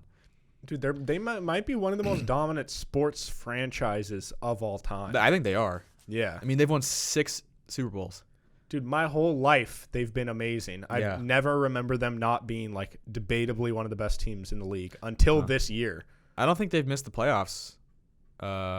Since like 2000 something, like 2000. Speaking of, when I was watching the Bills game yesterday, they were saying, dude, I didn't realize how bad this was, but they said that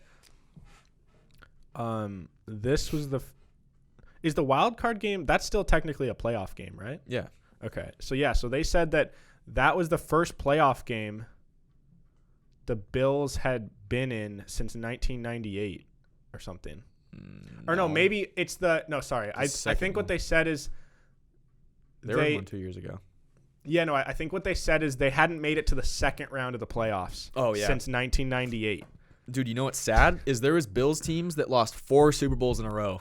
Bro, yeah, imagine being that good and just always losing. Like I remember I had the Super Bowl book that had like all the Super Bowl teams and like who's on or like each of the Super Bowls, and there was one year where it was just a stream of like losing team Bills, and I was like, damn, that sucks.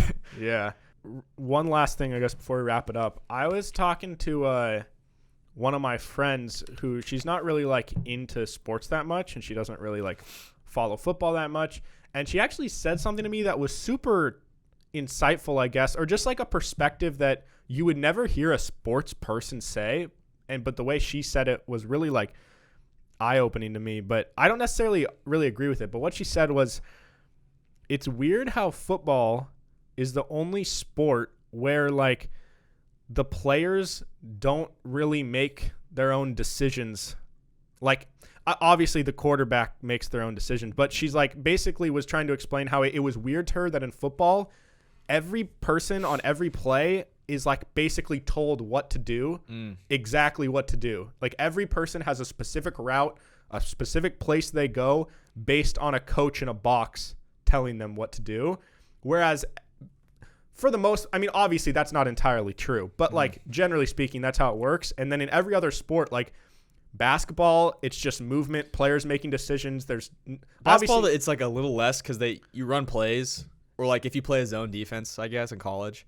Yeah, I mean, there's plays, but it's it's much more like making your own decisions as a player. Yeah. And then in baseball, obviously, like, well, there's still plays in every sport, I guess, but Yeah. once again, it's just not to the same level as football. And I never had even thought about that, but it is weird when you think about that in football. Every single player on the field is like being told what to do by a coach, and they have to do that specific job. Yeah.